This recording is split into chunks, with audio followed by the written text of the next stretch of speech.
وہ عجیب و غریب ہے۔ یہ وقف زمین، یہ جو وقف قانون، یہ اس میں ترمیمات لائے ہیں انہوں نے، اگر یہ ایکٹ تو انہوں نے پاس کر لیا ہے پارلیمنٹ میں، لیکن اگر یہ واپس نہیں ہوتا ہے تو اس کا بہت ہی خطرناک اثر ہمارے معاشرے پہ پڑے گا۔ اور اسی لیے ہم سب یہاں، ہم سب جو بھی ہمارے اختلافات ہیں اس کو بھول کر ہم سب یہاں ایک جگہ آئے ہیں کہ ہم ایک ہے، ہماری شریعت ایک ہے، ہمارا دین ایک ہے، ہمارا اللہ ایک ہے، ہمارا رسول ایک ہے، اور اس لیے ہم یہاں ایک ہو کر احتجاج کریں گے۔ بہنوں، میں آپ سے ایک سوال پوچھنا چاہتی ہوں، اور یہ بات ہم کو آج سوچنا پڑے گا، کیونکہ جیسا میں نے کہا کہ قوم کا مستقبل، معاشرے کا مستقبل ہمارے گودوں میں تیار ہوتا ہے۔ میرا سوال یہ ہے کہ کسی بھی معاشرے پر ظلم کب بڑھتا ہے؟ کسی بھی معاشرے پر ناانصافیاں کب بڑھنے لگتی ہیں؟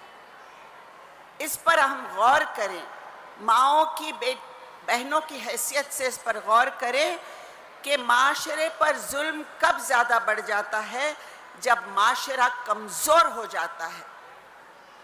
اور یہ ذمہ داری ہماری ہے کہ ہم اپنے معاشرے کو کمزور نہ ہونے دیں،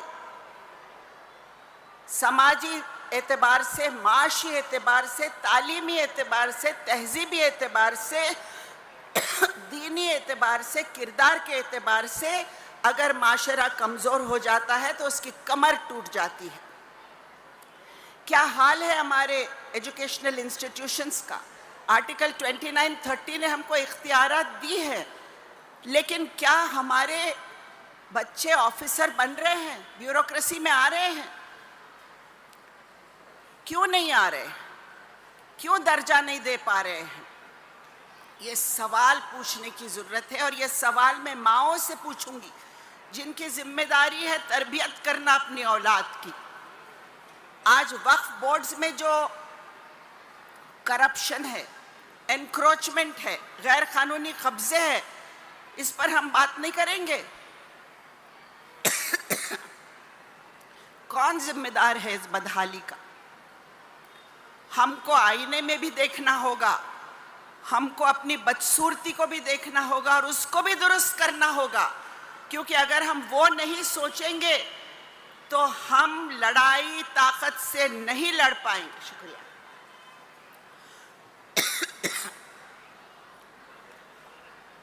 ماؤں بہنوں کی ذمہ داری ہے قرآن فہمی کرے، سیرت کے راستے پر اپنے اولاد کی تربیت کریں، خاص طور پر بیٹوں کی تربیت کریں۔ بیٹیوں کی تو ہم کرتے ہیں، ہمارے بیٹوں کی تربیت کی ضرورت ہے۔ ان کو محنت کی عادت ہونی چاہیے، ترقی پر جانا چاہیے ہمارے بیٹوں نے۔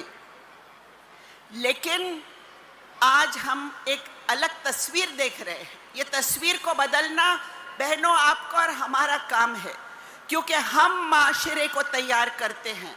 کہا جاتا ہے کہ ہم 50% ہیں، لیکن باقی کے 50% کو بھی ہم ہی تیار کرتے ہیں۔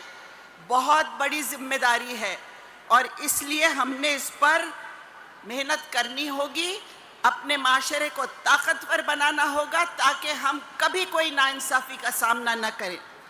خدائے برتر تیری زمین پر زمین کی خاطر یہ جنگ کیوں ہے؟ خدائے برتر تیری زمین پر زمین کی خاطر یہ جنگ کیوں ہے؟ ہر ایک فتح و ظفر کے دامن پر خون انسان کا رنگ کیوں ہے؟ ہم کو یہ رنگ بدلنا ہوگا۔ اب بہت ہو گئی، غالب صاحب نے کہا تھا بے خودی لے گئی ہے کہاں ہم کو، دیر سے انتظار ہے اپنا۔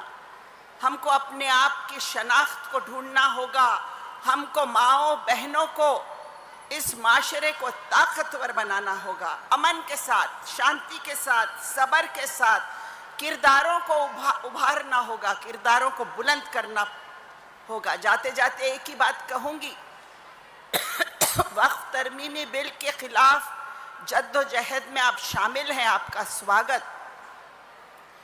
لیکن ہمارے قوم کے کردار کو بلند کرنے کی محنت ہم کو شروع کرنی ہوگی آج.